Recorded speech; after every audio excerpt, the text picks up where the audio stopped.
अस्सलाम वालेकुम वरहमतुल्लाहि वबरकातुहू।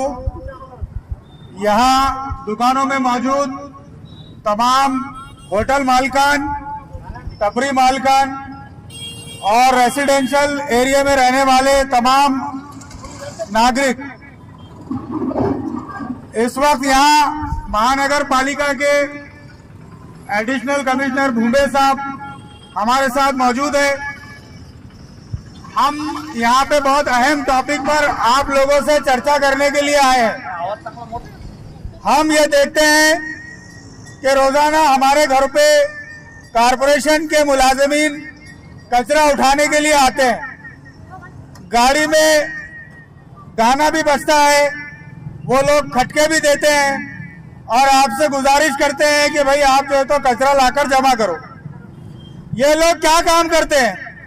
ये हमारे घर का कचरा, गंदगी ये हमसे दूर करते हैं। एक बहुत अजीम खिदमत ये जो है तो अंजाम देते हैं, क्योंकि अगर ये लोग अपने घर का कचरा ना उठाए और ये गिलाजत हमारे घर से दूर ना करे तो हम जो है तो मुख्तलिफ बीमारियों से हमारा घर, हमारा परिवार जो है तो मुतासर हो जाएंगे। तो ये एक बहुत बड़ी अजीम जिम्मेदारी है जो ये लोग अंजाम दे रहे हैं।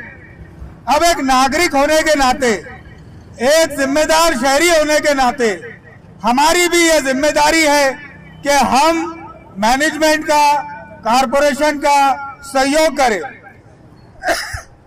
जब ये लोग आपके पास आते हैं तो यहाँ के जो व्यापारी है वो कचरा पूरा एक ही बकेट में सब गीला सूखा एक जगह करके दे देते हैं और ये कचरा जहाँ पे जाता है वो उसको रिसाइकलिंग प्रोसेस कहते हैं। ये रिसाइकल होता है। हमारे पर्यावरण के लिए ये बहुत खतरनाक है। अगर इसको रिसाइकल ना किया गया तो फिर हमारा पर्यावरण जो है तो बहुत बुरी तरह मुतासिर हो रहा। मैं सिर्फ एक मिसाल दूंगा और फिर अपने ओरिजिनल टॉपिक पे आऊंगा। ये जो अभी आप देख रहे हैं कि 4 महीने से लगातार बारिश हो रही, उसके बावजूद हमारे शहर में ह्यूमिडिटी है, गर्मी है। क्या वजह है इसकी? इसकी वजह यह है कि ये जो हमारा सूरज है, ये सूरज के और हमारे पृथ्वी के दरमियान एक ओजोन लेयर है, ओजोन लेयर। और हमारे घरों का जो वेस्ट होता है, जो एसी का वेस्ट होता है, फ्रिज का वेस्ट होता है, ये क्लोरोफ्लोरोकार्बन डाइऑक्साइड जो है तो ये खारिज करते हैं।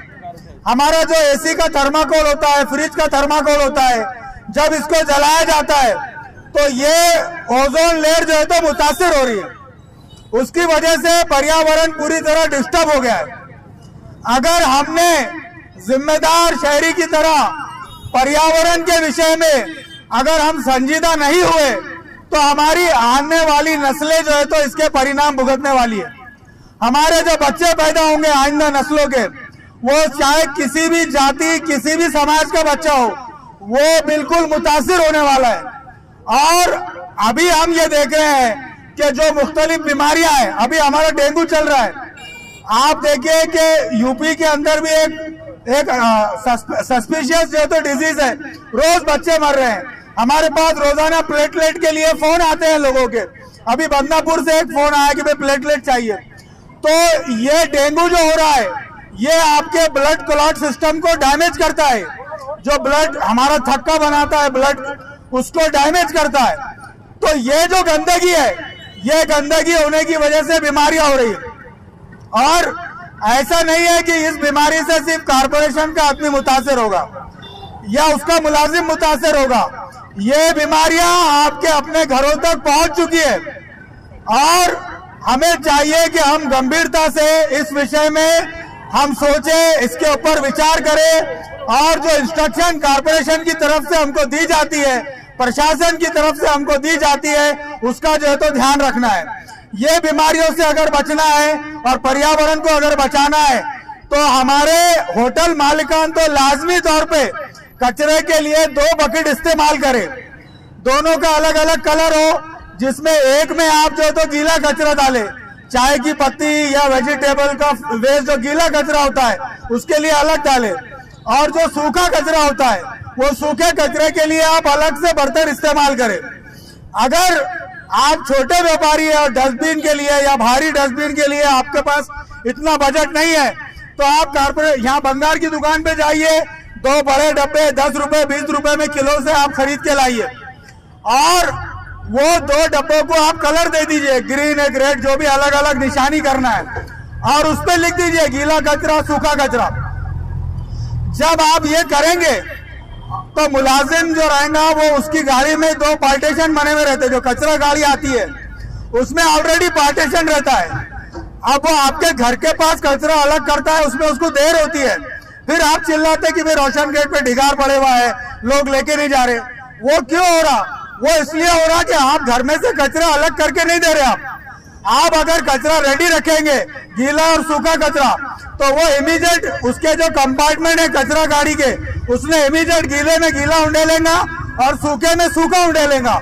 इस तरह जो है तो वो कचरा बहुत इमीडिएट जो है तो उसका काम आपकी गली में खत्म हो जाएगा और दूसरे मसाइल भी नहीं होंगे। तो ये आप याद रखिए कि गीला कचरा और सूखा कचरा इसको अलग करिए। इंशाल्लाह ताला आप देखेंगे कि फिर आपकी गलियां बिल्कुल साफ होंगी, हमारे मोहल्ले बिल्कुल साफ होंगे और हमारी गलियों से बीमारियों का नामो निशान मिट जाएगा। और एक अहम बात कि आप रोड पे कचरा बिल्कुल न डालें। आप जब रोड पे कचरा डालते हैं तो वो कचरे पर मक्खियां बैठती है, फिर वो मक्खियां होटल में जाती है, तवक्कल के टिकिया पाव पे जाके बैठती है, वो जो है तो नसरा के समोसों पे जाके बैठती है, वो उसका जो मिल्क केक है उस पे जाके बैठती है, और वो जरासीम वाली मक्खियां उस मिल्क केक में, उस टिकिया पाव में, वो खाने पीने की चीजों में वो जरासीम स्प्रेड कर देती है। तो कचरा बराए मेहरबानी रोड पे ना डाले। आप यहाँ के जो मुलाजिमीन है, यहाँ के जो सुपरवाइजर है, गिरी साहब है, मोइन खादरी साहब है, जो सैनिटेशन के सुपरवाइजर है, फेरोज भाई है, आप इन सबको जो है तो इनके नंबर हासिल करें। आप अगर कचरे की गाड़ी नहीं आई तो आप कंप्लेन करें, फोटो डालकर भेजे। अभी मैं मेरा तजुर्बा ये बता रहा कि जब से मैं इन लोगों के रास्ते में आया हूँ तो जब भी मैं फोन करता हूँ इमीडिएट जो है तो यहाँ के जो भी मुलाजिमीन है वो फौरी जो है तो आते हैं और वहाँ पे अपना रिस्पांस देते हैं और रिएक्ट करते हैं और इमीडिएटली आके जो है तो कचरा उठा लिया जाता है। अगर आप भी इनके फोन नंबर हासिल करेंगे और एक डिसिप्लिन कम्युनिटी की तरह बिहेव करेंगे, एक डिसिप्लिन, आप जो है तो आप मिल्लत इस्लामिया का पार्ट है। ये जो है तो मिल्लत इस्लामिया का पार्ट होने के नाते आपकी मजहबी जिम्मेदारी है। अल्लाह के रसूल ने कहा कि अत्तहुर शत्रुल ईमान, पाकी आधा ईमान है।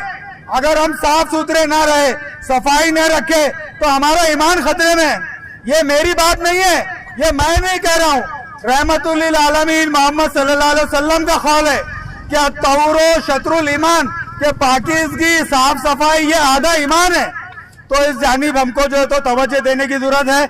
मैं एडिशनल कमिश्नर साहब और हम भूमे साहब और जो भी जिम्मेदारान हैं इन तमाम का शुक्रिया अदा करता हूं कि movement for piece and justice के ताउन से इन्होंने एक प्रोग्राम लेने के लिए हमको कहा और हमको ये सादत, ये हमारी खुशनसीबी है कि हमको इस तरह का प्रोग्राम लेने का मौका मिला।